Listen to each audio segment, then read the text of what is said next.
আদালতের উপর অস্ত্র ধারণ করে আদালতের মাথায় অস্ত্র ঠেকিয়ে তারা জাজমেন্ট নিয়েছেন এবং সেই জাজমেন্টের প্রতিফলন হচ্ছে এই 15th অ্যামেন্ডমেন্ট।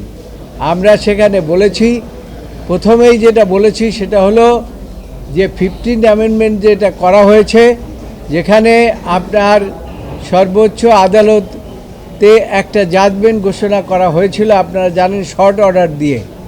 সেই শর্ট অর্ডারের মধ্যে যে জিনিসটি ছিল সেটা ছিল 2 বার অন্তত পার্লামেন্ট নির্বাচন তত্ত্বাবধায়ক সরকারের অধীনে হতে পারে এবং পার্লামেন্ট সেভাবে সংশোধন করবেন।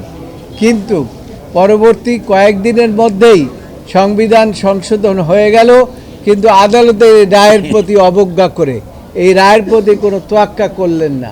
পরবর্তীতে যেভাবে সংবিধান সংশোধন হয়েছে সেভাবেই সাবেক প্রধান বিচারপতি খায়রুল হক সাহেব জাজমেন্ট দিয়েছেন, পূর্ণাঙ্গ জাজমেন্ট দিয়েছেন, যেটা এই দেশের জাতি গ্রহণ করে নাই।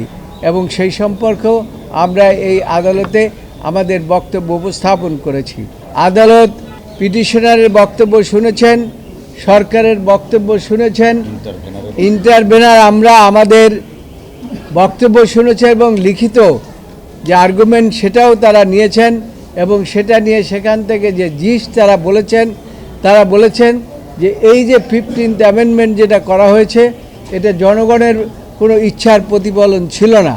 এটা আমাদের দেশেরও যে জাজমেন্ট আছে সেখানে বলা আছে একটি সংবিধানকে সংশোধন করতে হলে পরে যে সমস্ত উপাদান থাকা দরকার তার মধ্যে basic structure of the constitution এটা চেঞ্জ করা যাবে না। কিন্তু বেসিক স্ট্রাকচারটা তৈরি হয় পিপলসের উইলের উপরে, সেটাও আদালত বলেছে এবং সেই পিপলসের উইলের তারা কোনো তোয়াক্কা করেন নাই, না করেই তারা 15th অ্যামেন্ডমেন্ট করে তারা জনগণের ভোটের অধিকার হরণ করেছেন। যেখানে জনগণ হচ্ছে সমস্ত ক্ষমতার মালিক, সেই জনগণকে অবজ্ঞা করে 15th অ্যামেন্ডমেন্ট করেছেন।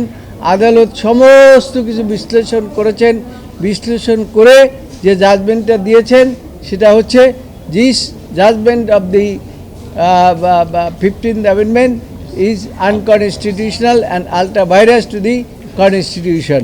সুতরাং এই জাজমেন্ট এখন থেকে আর টিকে থাকতে পারে না এবং এখন পূর্ণ অবস্থায় আগে 1996 সনে যে তত্ত্বাবধায়ক ব্যবস্থা ছিল সেই অবস্থার মধ্যে আবার এই দেশ এখন ফিরে এসেছে। কাজেই এই সম্পর্কে যে বক্তব্য আদালত দিয়েছেন সেটা জনগণ গ্রহণ করেছে। এই জাজমেন্ট সম্বন্ধে আমি শেষ কথাটা বলে দিতে চাই, সেটা হচ্ছে আজকে আদালতের এই জাজমেন্টে যেটা প্রমাণ হয়েছে যে জনগণের ইচ্ছার প্রতিফলন ছাড়া কোনো সংবিধানই সংশোধন করা সম্ভব নয়। কাজেই এইটা প্রমাণ হয়ে গেছে যে ভবিষ্যতেও কেউ যাতে করে এইভাবে সংবিধানকে জনগণের ইচ্ছার বাইরে গিয়ে সংশোধন না করে, সেটা একটা মেসেজ।